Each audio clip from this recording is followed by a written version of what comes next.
Hello, YouTube modeling community. This is Rusty Rotor with a Saturday edition of What's on My Bench.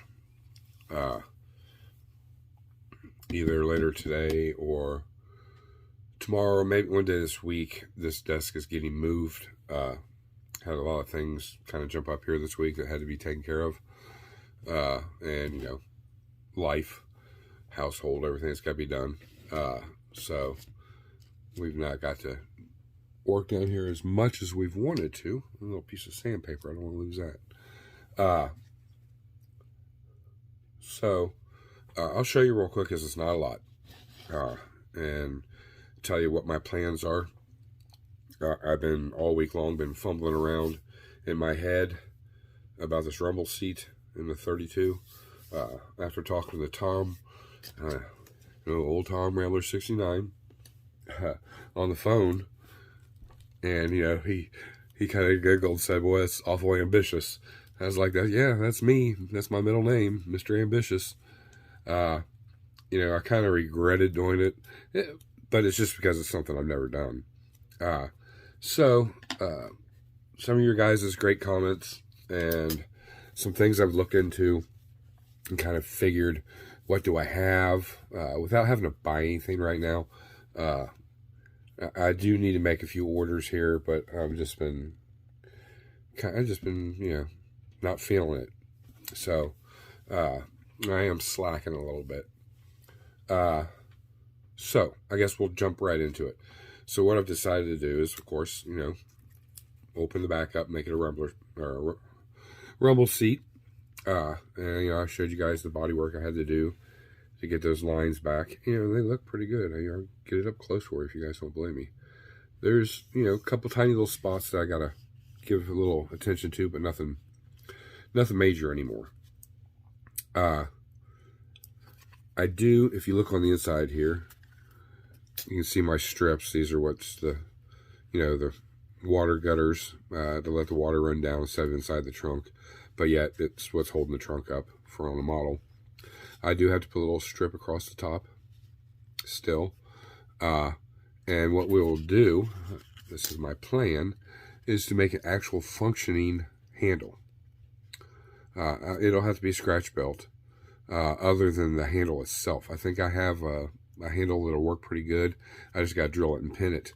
But I'm going to make my pin long enough so when it goes through the trunk deck, kind of visualize this.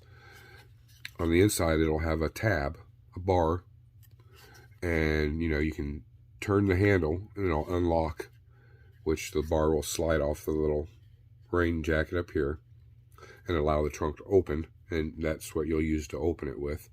And then if you put it back where it's straight up and down, that will lock it. You could turn the car upside down and it'll keep the trunk from opening. I don't recall ever seeing that. I'm sure I'm not the first moron to figure that out, but I thought it was going to be a really cool addition to this.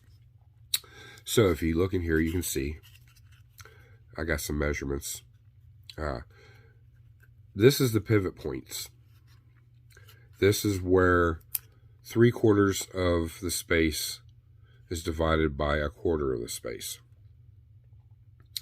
This quarter of the space is what will go down inside. So imagine, if you will, this is the trunk deck. When it opens, for the rumble seat, it's got to go down inside the body a little bit. And they're never, perfectly straight up and down. They're always just forward a hair. Hence this measurement.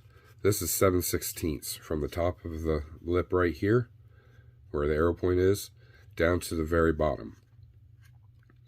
So this is the space I have to work with, 7/16 of an inch. In actuality, yeah, that's pretty close. It might be a little bit less than that.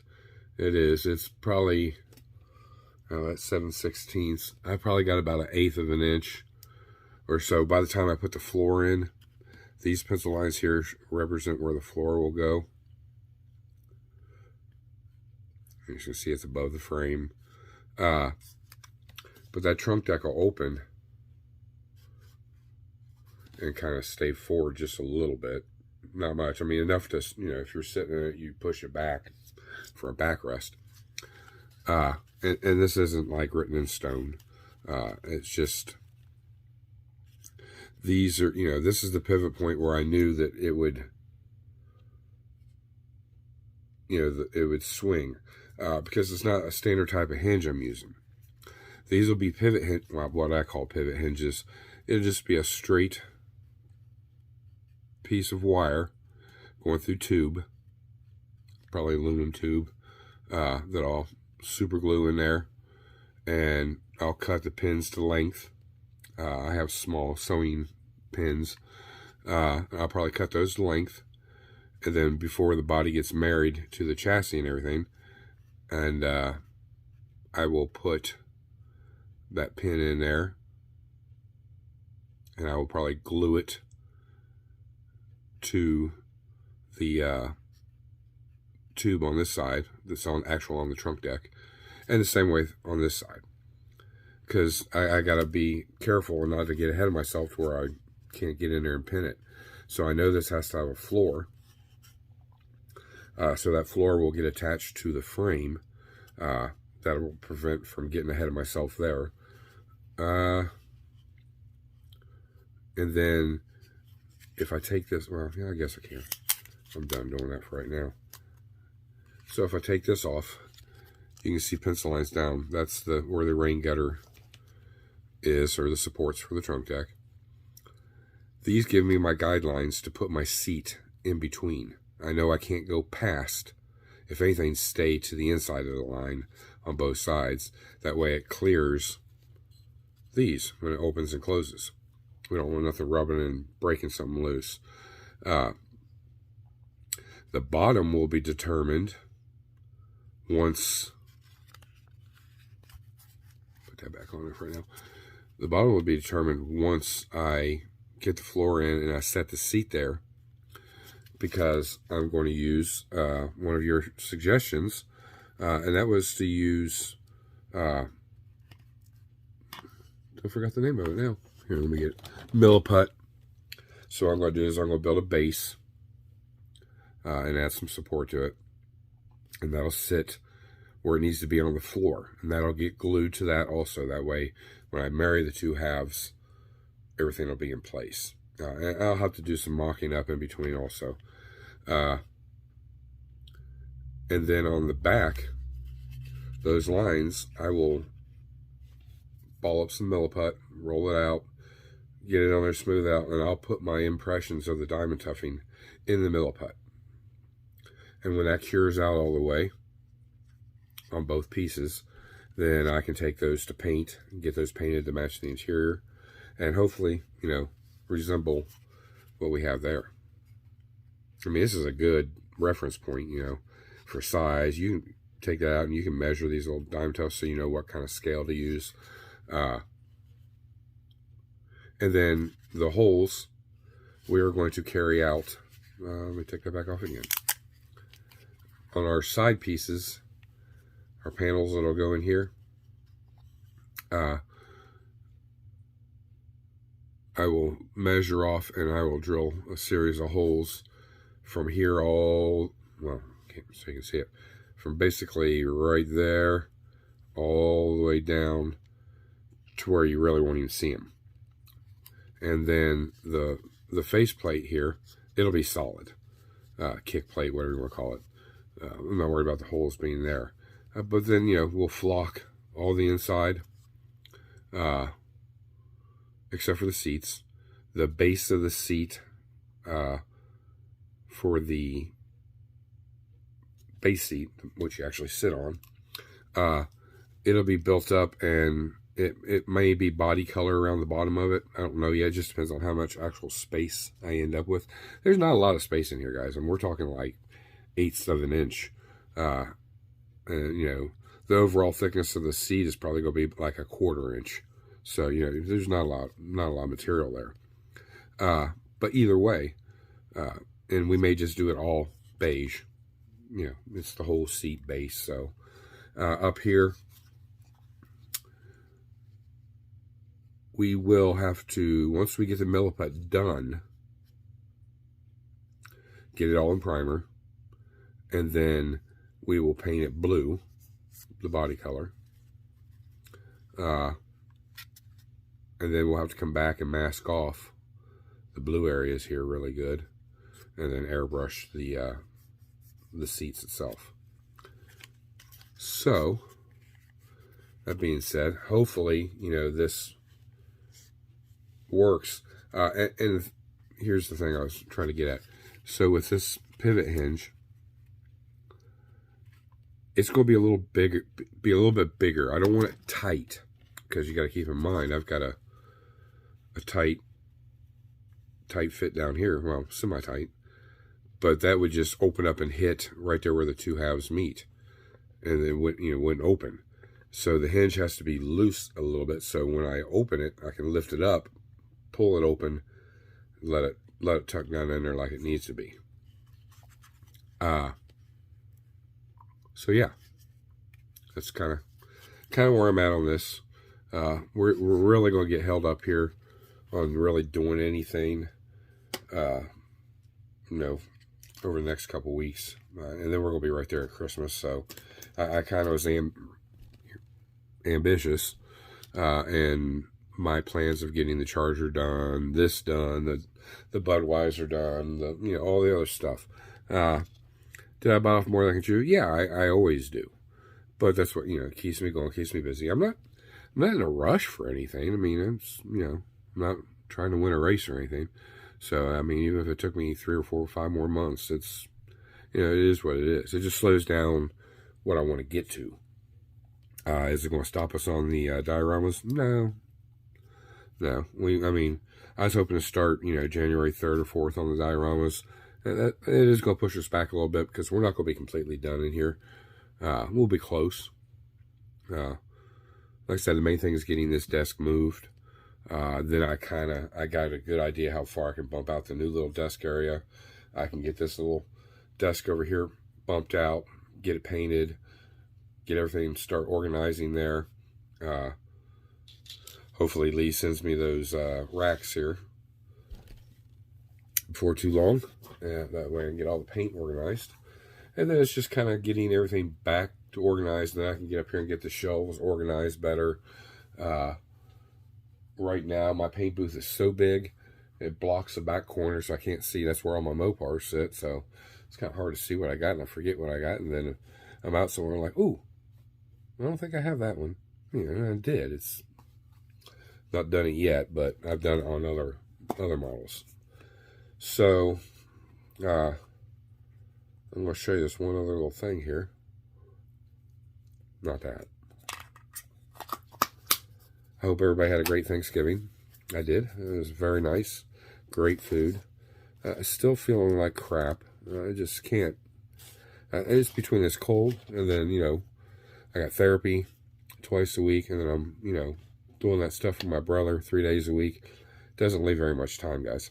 And then the weekend is catch up on everything that I'd normally do if I was off. And when I say work, it's not work. It's just any flub can sit there and do what I'm doing. But it's giving us the money to do, what we need to do to shop. Or at least most of it. Oh, the exhaust. I'll show you this real quick. I did get it heat stained a little bit and detailed. I do not like what I did there. Somehow I got those misshaped. Don't know.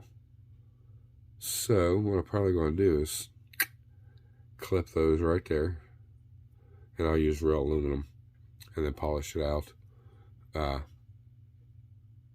I tried. That's just got to do. And I really don't know unless it was just molded different and I didn't see it.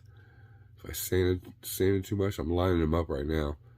And one's just a hair longer than the other, but it's the opening, the angle of the dangle. Right here. You see that's more of a sharp, that's nice. That one looks pretty good. Keep the glare. Not bad at all. This one,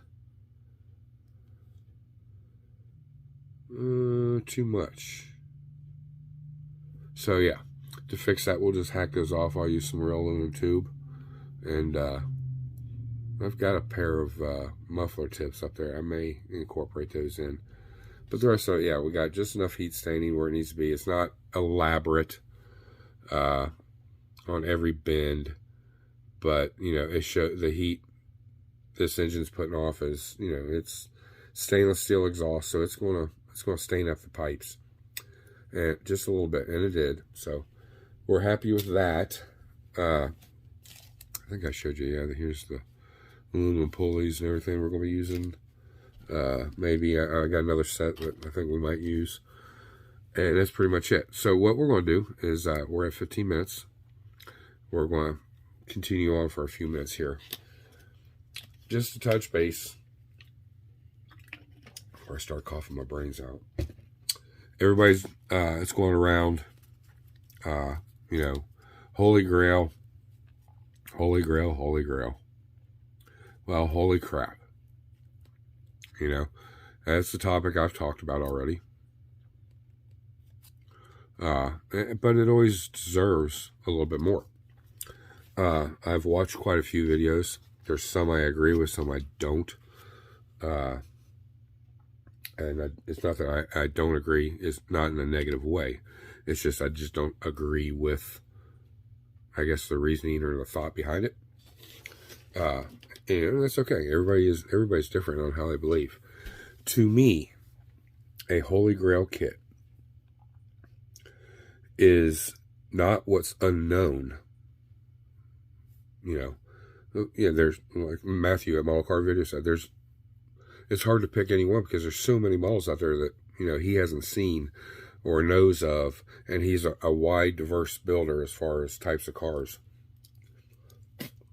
I think, and that's fine, you know, in the realm he's in. But for me, I'm in such a niche genre of pro street and, you know, pro touring and pro mod. You know, it's kind of all wrapped up into one. There is no kit for that. So I can't, you know, does that mean when that kit ever does be developed and come out that would be my holy grail? No, because it's going to be something new. It may be a little pricey, but I would buy it. It's not something that's old. To me, the Johan kits, there's a couple MPC kits, AMT kits, that are on my list. I have a top 10. I have achieved my number 1. I have achieved my number 3. What's the other one?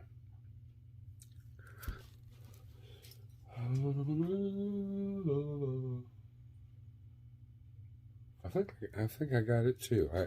Well, no, I haven't got it yet. So my number 1 was the AMX Javelin. Everybody knows about it. I've talked about it several times. It's for a Ring Brothers build that I want to do. I've wanted to do it for years, but you know, the price of the kit has stopped me from doing it. Well, through a good friend, Jay's Mini Scale Garage, he found a promo one, and worked out a trade with me, for me to build him another one, a pro touring car, for his collection, and in return, I get my number 1 Holy Grail. Superb. My number 2 is the 61 Olds F85 Cutlass Wagon by Johan. It's a rare kit. It's a pricey kit. I would almost say I'd give my left kidney for it, but I don't need any more surgeries on my body. So really, it wouldn't be worth that. Hopefully one day, before I get too much older, that I can get that kit, because I've got tires and wheels for it already.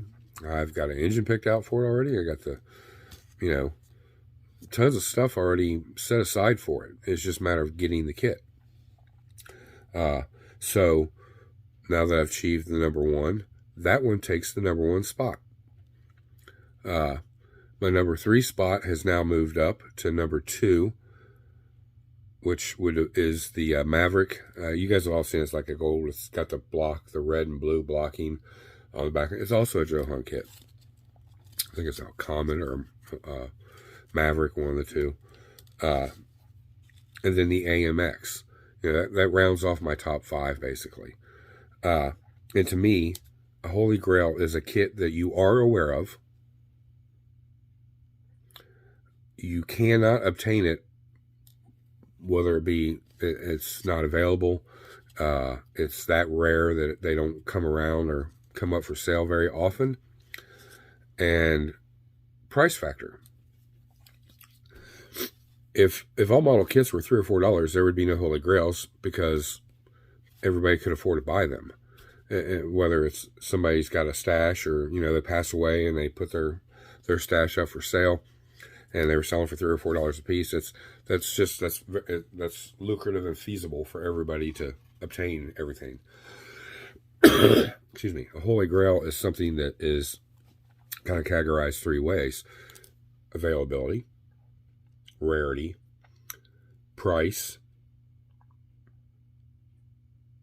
and the fact it's one that you know about and you don't have, that you want. Not just one to throw in the stash and never build it, but the kit that you want to build. That's my view on it. I totally get the stash fund. It's fun to collect them. It's like baseball cards. But, at the end of the day, you're never going to build them all. At the end of the day, you're going to run out of room to put them. And then you're going to spend thousands of dollars to build a bigger room just to hold them, and then buy more that you're never going to build. And you're going to eventually run out of space again. It's not as convenient as baseball cards where you throw them in a shoebox and maybe you stack up 100 shoeboxes. And the value of baseball cards are way above model cars. But to me, that's the Holy Grail. That is something that you are aware of, that it exists. And it's been unobtainable, whether it be for price or availability. But you save your pennies and you put them to the side. That way, the day that maybe you can find it and it is the right price, you can get your Holy Grail. Does that end it there? No. You always come with a new Holy Grail. There's always another kit you're going to find that's going to take its place. Once you have it, the spots move up. Like the MPC, I think it's a 78 Camaro. I had a 78 Z28. It was a bad car. The times when I was running around, probably right there with Fred Henry and didn't even know it, that's what I had.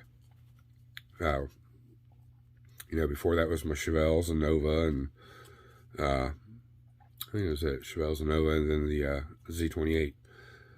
But, it's a car I want to build really bad as a replica of my car, because I know I can have the decals made, so that's not a problem. Mine was white with the 2 shades of blue and black Z28 stripes on it. The wheels were a one-off wheel that were made for the person that owned the car before me, and the car was one of only 4 built that way. Well, it wasn't an ultra rare car or anything like that. It's just there was only 4 that was built from the manufacturer that were built this way. Mine had the LT1 350. It had the M22 Muncie transmission, rock crusher as they call them. It had a 373 positive track rear end from the factory. It had better suspension components, better brakes. It had not one off, but one of 4 interiors. It wasn't their standard interior. I did not have T-tops. It was a solid roof car. But that's showing you the rarity of it. Those kits go for $200-300. I just can't justify buying a $300 model kit to build a replica of my own car. It's just not feasible. So hopefully one day that Camaro kit will come available and I'll have the money to do it, or I won't. But that she moves on up a spot. Like I said, the F85 moves to #1 now. And once I have all 10 that are on my list, then my Holy Grail list goes away. There's I already have it, you know, or it's coming out and I'll get it. So it's not ultra rare or anything like that. It's no different than these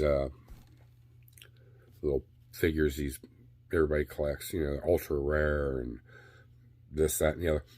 It's kind of like model cars. I mean, it's, those have not been around as long as model cars have been.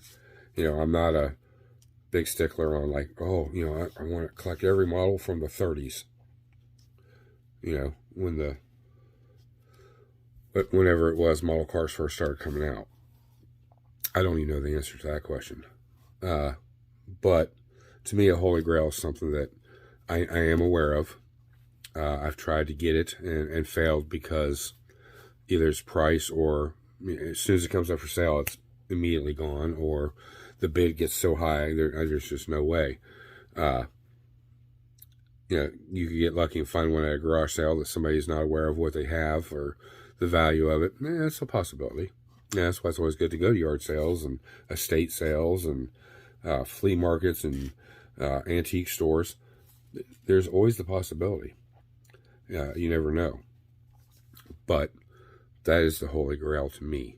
And my number one holy grail kit right now is the 61 F85 station wagon by Johan. And I'm not even picky if it has to be a sealed kit. It has to be a complete kit. As long as it has the glass, the interior, the body, the front and rear bumpers, and the chassis, that's all I need. I don't need the tires and wheels. I don't need an engine. I don't even know if it comes with an engine, but I don't need the engine. I don't need any of that. For what I'm doing to it, that's all I need. So maybe one day I'll find where they've just used everything other than all the parts I just listed off, and they'll sell it cheap. I don't know. Usually they're all complete, or they're sealed, or they're mint, and I've seen them as high as $275. I've seen them as low as 175, 150, somewhere around there. It's just I just can't take $150 or even $200 out of my wallet and just go buy one. Even when I did have the money, it's the availability. There's none out there. They're all in private collections, or they've been built and they're up on shelves. I'm not so proud that I wouldn't take a rebuilder, as long as it's structurally sound and solid. That's the thing. Most of my kits, where it's a kit that's old and is usually an expensive kit, I usually find it in the ways of being a rebuilder. Yes, it's a lot of work, stripping the body, sanding it all down, then the body work that may have to be done for the way they built it, and having all the parts. If not, then you're on a parts hunt. Beggars can't be choosers. I take what I can get no matter what. So, just my thought on it. Everybody else was jumping in on it, and we've kind of covered this topic before, but just another topic, and kind of, my agreement. And I can totally see Matthew's point in it. They do. I'm sure there's probably 100, 200 kits I've never ever seen in my life. And I see them from time to time because people have gotten them and start explaining them and the history to it, and that's amazing to me because I didn't know it existed. But it wouldn't be my holy grail. The kits that I've always liked and I cherished as a kid, and then I gave them away. I never thought in a million years that Johan kits would go that high. I was buying them for $2 and $3 a piece when I was a kid. And I buy a couple of them at a time, whatever, build them, blow them up. Back then it really didn't matter. And now it's like, holy crap, you can't even buy one for under $150. If I'd known that, I'd have bought them all up and held on to them, and I could have retired a wealthy man. Nothing like knowing that something's going to be worth that kind of money. And back then you could have got them sealed. Factory just made sure you took care of them, and then boom, come to 2022 and have a free-for-all sale and go to retire in Hawaii or something.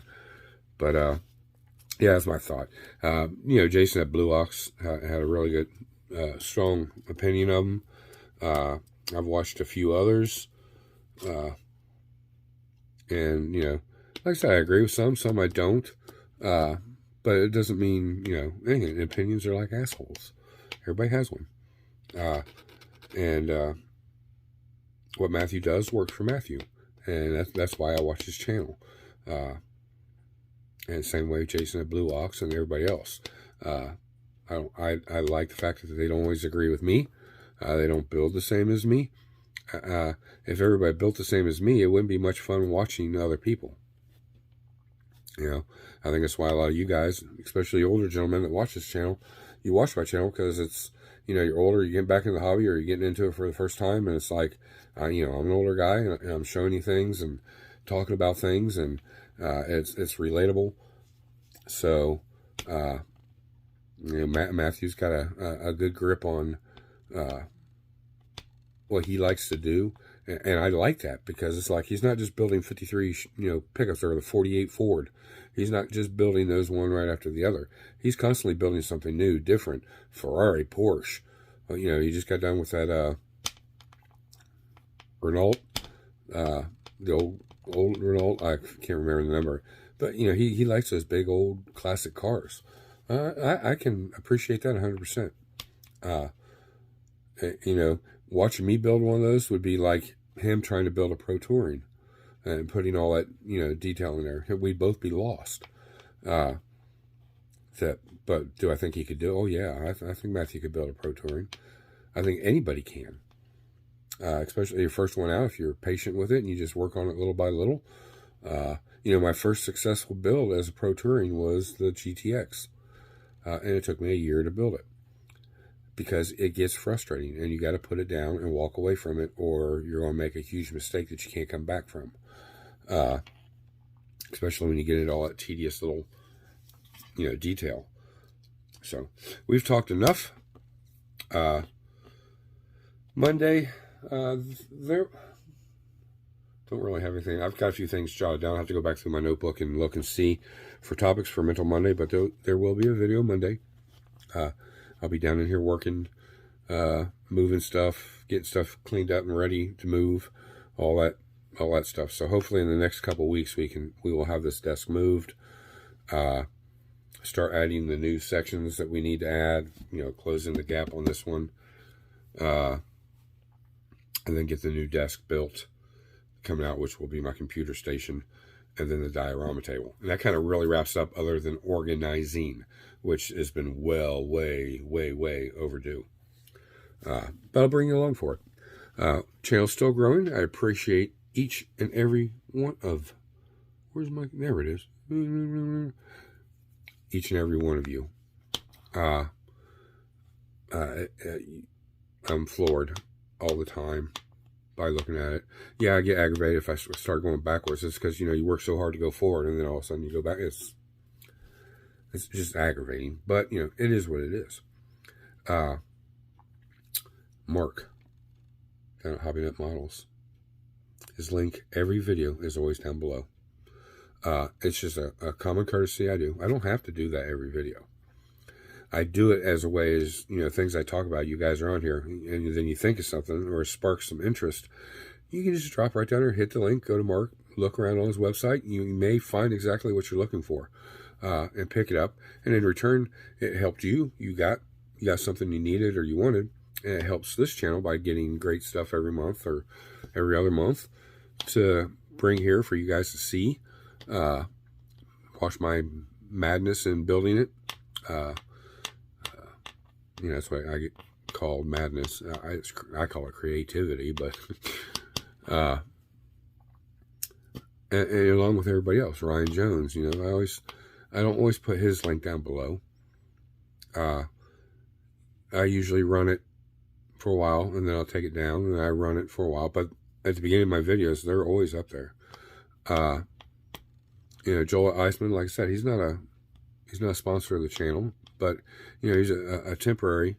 He sent us that great EV kit. We're still working on it. It's actually ready for primer. I washed it. Take a look at it real quick. Got it all washed. I still got I got a dry brush, some dust out of the cracks. and kind of wipe it down. But it's ready. All smoothed out. I mean, it's smooth.